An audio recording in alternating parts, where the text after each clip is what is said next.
Baik, pemirsa, masih kita berbincang-bincang mengenai bagaimana potensi menjadi seorang konten creator ya. Kita juga banyak belajar nih dari kedua narasumber kita, ada Bang Yusron dan juga Bang Rudi. Di depannya Bang Rudi dan juga Bang Yusron ada dua silver play button, dan ini bisik-bisikan dari Bang Rudi dan juga Bang Yusron, katanya bisa disekolahkan di bank. Gimana ceritanya? Ada aturan baru atau apa ceritanya? Iya, betul. Siapa yang mau menjawab? Silakan, Pak Rudi nih. Ya, betul, memang ini aturan baru sejak tahun 2022. Ini bisa kita menjadikan sebuah jaminan di bank.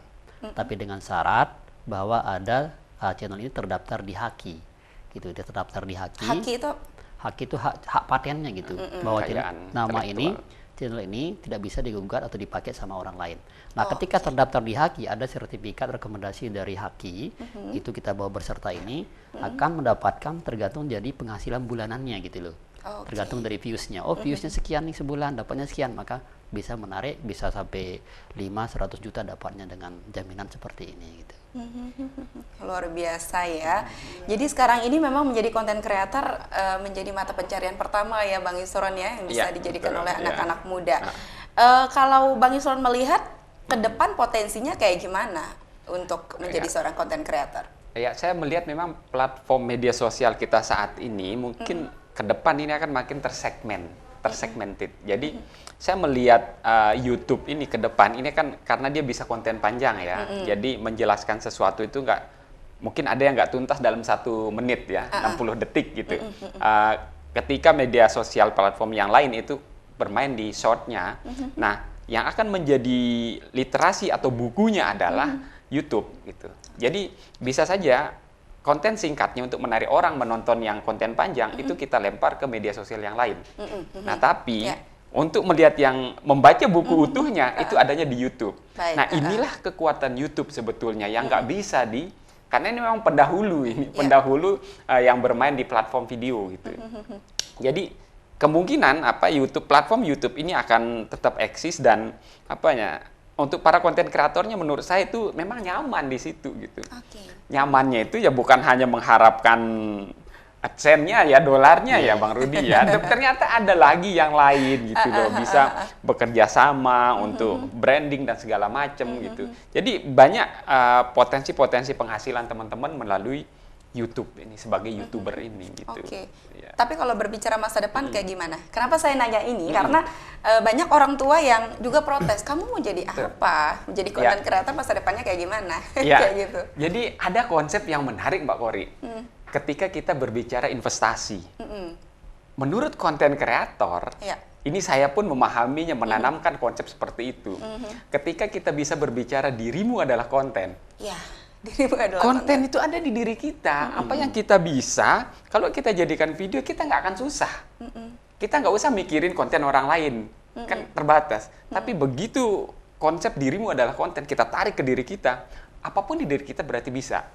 Kemudian kedua, para konten kreator, kami meyakini setiap konten memiliki takdir mata penontonnya. Takdir mata penonton. Penontonnya. Itu kami percaya. Karena begini, kita taruh, pertama kali kita upload, kita akan lihat nanti pertumbuhannya. Sebuah video bisa tumbuh dalam mungkin 90 hari, baru agak naik penontonnya. Gitu. Itu kalau tidak pakai resep. Tapi kalau pakai ilmunya, itu bisa lebih cepat.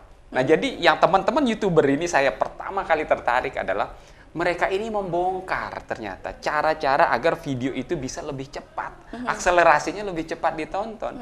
Jadi konten video biasa sebetulnya bisa saja kita upload biasa, cuman ya butuh tahunan gitu loh untuk up. Tapi kalau dengan bumbu-bumbu teman YouTuber ini ternyata dia lebih cepat.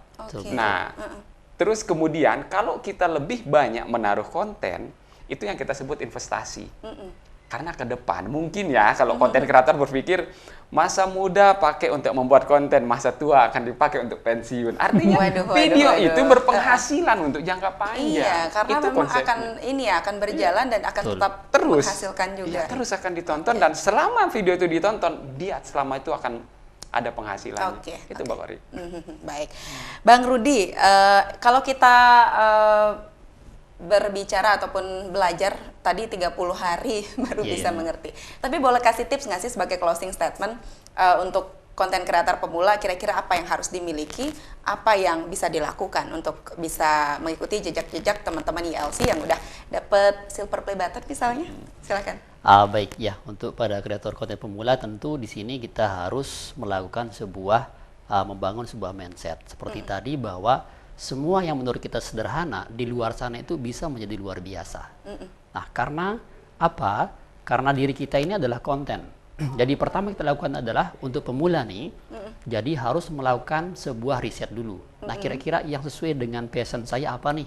Nah, itu dijadikan konten, tentu dengan riset kata kunci yang ramai dicari selama 3 tahun bahkan 5 tahun terakhir itu, sehingga untuk potensi naik itu lebih cepat gitu. Jadi ke diri sendiri dulu, betul. Baru ke pasarnya. Baru ke pasarnya. Okay. Nah, lihat pasarnya apa yang ramai itu kita jadiin konten. Nah, setelah itu baru tinggal kita konsistennya. Konsisten ini yang paling mahal, jadi harus konsisten. Ngupload minimal itu 2-3 video sehari selama 99 hari. Nah, itu baru dilakukan secara tekun. Setelah itu baru akan ketemu SEO-nya, algoritmanya dapat. Setelah dapat, maka YouTube akan merekomendasikan dia ke seluruh beranda-beranda HP orang, seperti itu. Jadi YouTube akan bekerja dengan sendirinya ya, bagaimana untuk mempromosikan dan lain sebagainya. Kalau dari Bang Isron, apa yang bisa diberikan untuk masyarakat, untuk para konten kreator pemula, kata-kata pamungkasnya?